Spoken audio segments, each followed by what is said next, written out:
고사성어나 사자성어가 아주 간결하게 압축된 의미를 상대방이나 또는 여러 사람에게 전달할 수 있는 힘을 가지고 있습니다.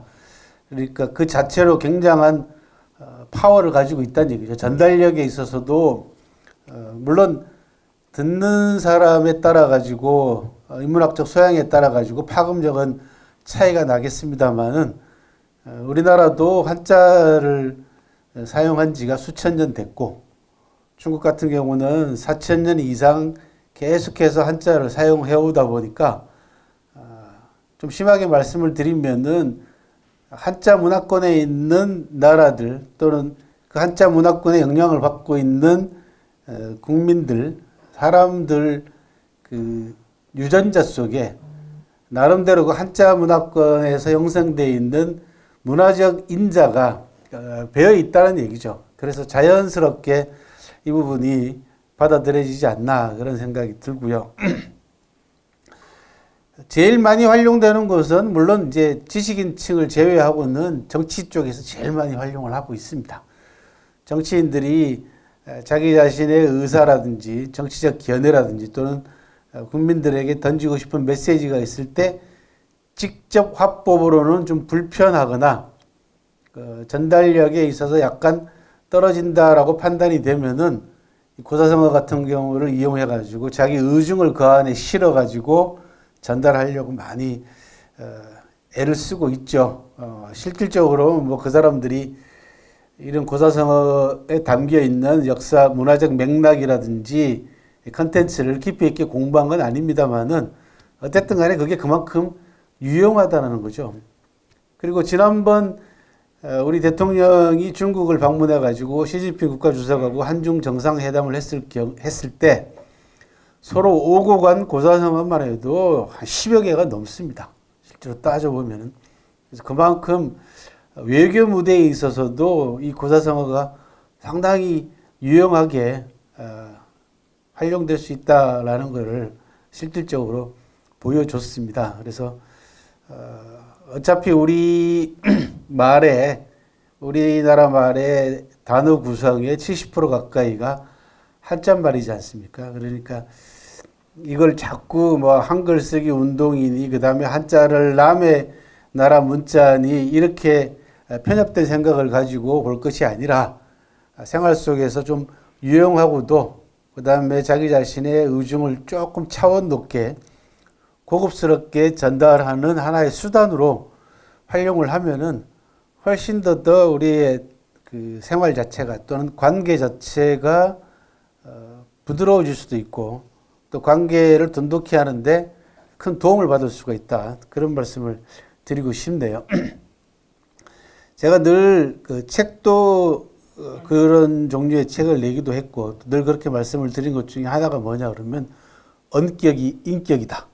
그런 얘기 제가 많이 합니다. 그러니까 말의 격이 그 사람의 곧 인격이다라는 거죠. 여러분들도 뭐 너무 잘 아시지 않습니까? 정치인들이 하는 말들 잘 들어보시면은 얼마나 그 천박합니까, 그죠? 그래서 우리 국민들이 오랫동안 그 말의 격을 갖춘 사람을 지도자로 많이 갈망을 해왔지 않습니까? 그런데도 아직까지 그 동네에는 그 언격이 인격이다가 정확하게 들어맞는 그런 동네이기도 합니다. 아직까지 그 말 순화가 가장 먼저 돼야 될 동네가 그 동네가 아닌가 그런 생각이 들고 그런 점에서 오늘 여러분들한테 들려드릴 인간관계에 관한 고사성어 가운데에서 오늘은 관포지교만 여러분들한테 집중적으로 전달해 드릴 겁니다. 사기 속에 나와 있는 우정을 나타내는 고사성어 가운데 가장 대표적인 고사성어이자 또 2700년의 역사를 가지고 있는 전 세계에서 가장 오래된 우정과 관계되어 있는 고사성어가 아닐까 싶습니다. 널리 알려져 있고 인지도도 높고 스토리도 대단히 감동적이고 그리고 인구에 그만큼 많이 회자되기도 했습니다. 그게 관포지교라고 하는 사자성어가 되겠습니다. 글자 그대로 풀이하자면은 관중과 포숙의 사귐, 우정이다 이런 뜻이 되겠죠, 그죠? 워낙 유명하다 보니까 이게 관포지계와 관중과 포수계 우정이다라는 거는 이제 초등학생들도 다 알게 됐는데, 사실은 기본적인 지식, 그 다음에 전해 들은 이야기가 없으면은 이 관포라는 것, 이 두 글자부터도 벌써 꽉 맥히게 돼 있습니다. 왜 그러냐? 이게 사람 이름을 한 글자씩 줄였지 않습니까? 그죠? 중자를 줄였고 숙자를 줄였지 않습니까? 그러니까 중국 고사성어의 첫 번째 특징 가운데 하나는 축약이다. 그런 이야기입니다. 줄일 수 있다는 얘기죠. 그래서 이 관중과 포숙이라고 하는 두 사람의 이름을 한 글자씩 줄여가지고 관포라고 줄이고, 그 다음에 우정을 나타내는 사귈 교자를 써가지고 관중과 포숙의 사귐이다 라고 하는 요 네 글자로 줄여서 2700년 가까이 많은 사람들에게, 또 많은 리더들에게 통찰력과 영감을 준 그런 고사성어입니다. 그래서 관중과 포숙의 우정이라는 이야기, 이 우정이라고 하는 고사는 크게 보면은 제 나라의 부국 강병과 관계가 돼 있고, 조직에 있어서는 제 나라의 최고 통치자였던 황공의 리더십을 볼 수 있는 고사이기도 하고, 또 하나는 관중이라고 하는 이 인물의 경륜을 잘 보여주는 고사이기도 하고, 제가 가장 주목하고 있는 포인트는 포숙의 팔로우십입니다. 양보 정신입니다. 그리고 좀 더 리더에 관계되어 있는 부분을 넓혀서 생각해 보면은 춘추시대 때 리더들의 보편적 리더십을 확인할 수가 있습니다. 그리고 좀 더 제 나라 상황으로 좀 구체적으로 들어가 보면은 제 나라의 경제 정책 가운데서 2700년 전에 중상주의 정책이 나왔다. 그런 이야기입니다. 동양사회는 철저하게 농업 중심의 경제 정책과 그 다음에 산업 기반이 농업이었지 않습니까? 우리도 근대화되고 현대에 들어와 가지고 지금 농업의 위치가 떨어져 있는 상황이었지, 해방 이후 그 다음에 그 근대화되기 전까지만 해도 농업이 절대적이었지 않습니까? 그죠? 그래서 쌀 수확량을 늘리기 위해서 벼 품종 개량부터 시작해 가지고 얼마나 많은 국가가 정책적으로 정책을 마련해 가지고 농촌에다가, 물론 거기는 정치적 의도가 많았죠. 그죠? 농촌의 표를 얻기 위해서 쌀 수매부터 시작해 가지고 여러 가지 농사와 관계되어 있는 정책을 실시해 왔지 않습니까? 그러다가 지금 와 가지고는 이제 농업은 산업 기반 가운데에서 가장 뭐라 그러니까 돌보지 않는 그런 분야가 되어버렸습니다. 그래서 이 부분에 관해서는 뭐 국가 지도자들이 오래전부터 농사를 포기했다라는 얘기부터 시작해서 여러 가지 이야기가 있습니다만, 아무튼 핵심은 동양사회에 있어서, 중국과 우리나라에 있어서는 수천 년 동안 모든 산업의 기본은 농업이었습니다. 정착을 기본으로 하는 농업을 중심으로 해서 왕조체제가 유지가 됐다는 얘기죠.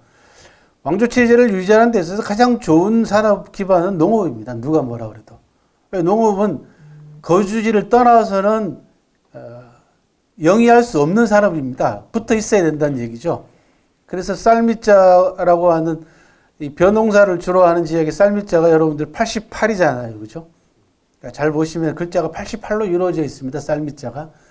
그러니까 모내기를 하고 벼를 수확할 때까지 사람 손이 88번은 가야 된다라고 해서 쌀미자가 써졌다는 겁니다. 그만큼 신경을 많이 써야 된다는 거죠. 그러면은 정착을 기반으로 해가지고 거주지가 늘 한정되어 있다는 거죠. 그러면은 통치자는 뭐가 편하냐 그러면은 호구 파악이 가능해집니다.